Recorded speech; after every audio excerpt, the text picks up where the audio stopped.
my very first tutorial, how to create a slip knot.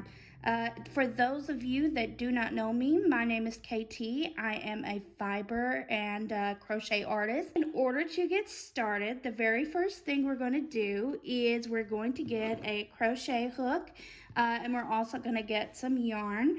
I'm just using a Clover G 4.0 millimeter hook.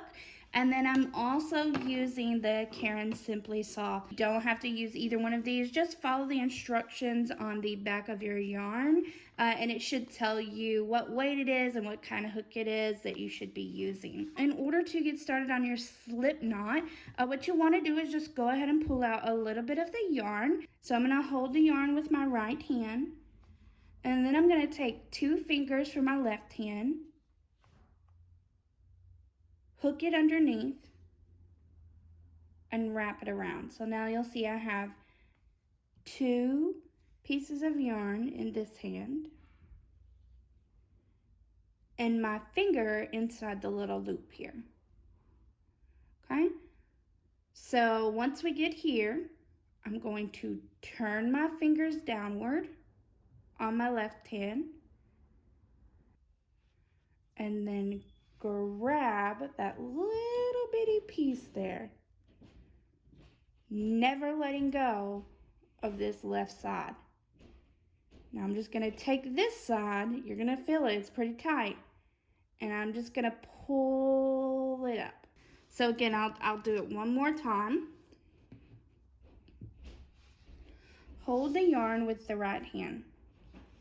Take the left hand and loop it under. And again, you'll notice I'm holding both sides of the yarn with my right hand now. So now you've got like a little loop. Turn your left hand downward. Now your 2 fingers are going downward. And then take that back piece of yarn and pull it up. Can you see it there?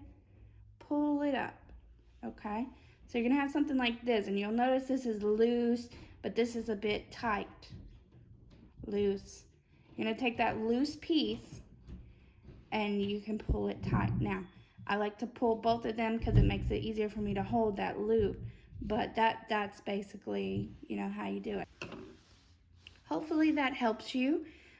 Definitely, you know, making the loop is the hardest thing because it's a very start. But if you are getting started as a crochet artist and you want to learn more, or even if you're experienced and you know you need just a update or a refresher on how to do things, feel free to hit that like and subscribe button. Thank you for watching. Goodbye.